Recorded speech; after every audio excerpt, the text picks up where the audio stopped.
Bonjour à toutes et à tous. Aujourd'hui, nous allons parler de la responsabilité des commettants du fait de leur préposé.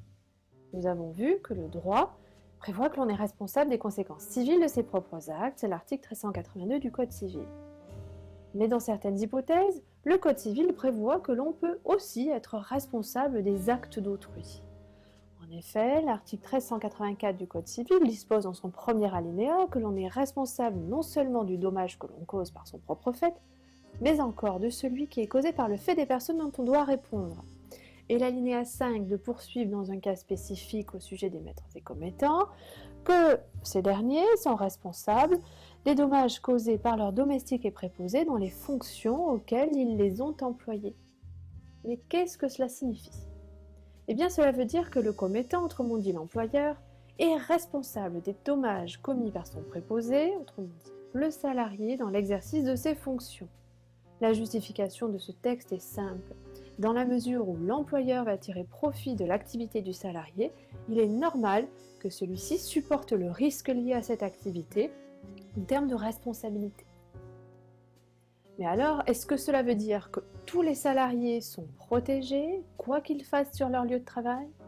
Eh bien non, ce n'est pas si simple. En France, la jurisprudence est venue clarifier les choses et impose 4 conditions de mise en œuvre de cette responsabilité. Première condition, il faut une faute du préposé. Et attention, le simple fait non fautif du préposé ne pourrait engager la responsabilité du commettant. Il faut ensuite, deuxième condition, lien de subordination, rappelez-vous, c'est l'un des critères de définition du contrat de travail. Troisième condition, il faut démontrer l'existence d'un préjudice. Et enfin, il faudra démontrer l'existence d'un lien de causalité entre la faute et le préjudice. Dès lors que ces 4 conditions sont remplies, le salarié n'engagera pas sa responsabilité personnelle et seul le commettant devra indemniser les victimes. Ceci étant, l'employeur pourra s'exonérer dans différentes hypothèses qui ont été prévues par la jurisprudence. Premier cas d'exonération, ce cas relève d'une jurisprudence arrêt Coste-Douat, un arrêt d'assemblée plénière de la Cour de cassation du 25 février 2000, qui prévoit que si le salarié a agi en dehors de la mission qui a été confiée par le commettant, alors celui-ci peut s'exonérer de sa responsabilité.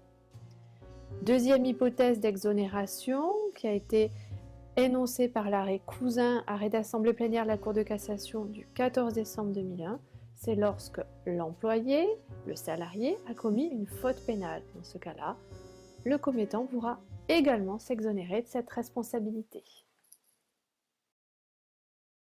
Created using Powtoon.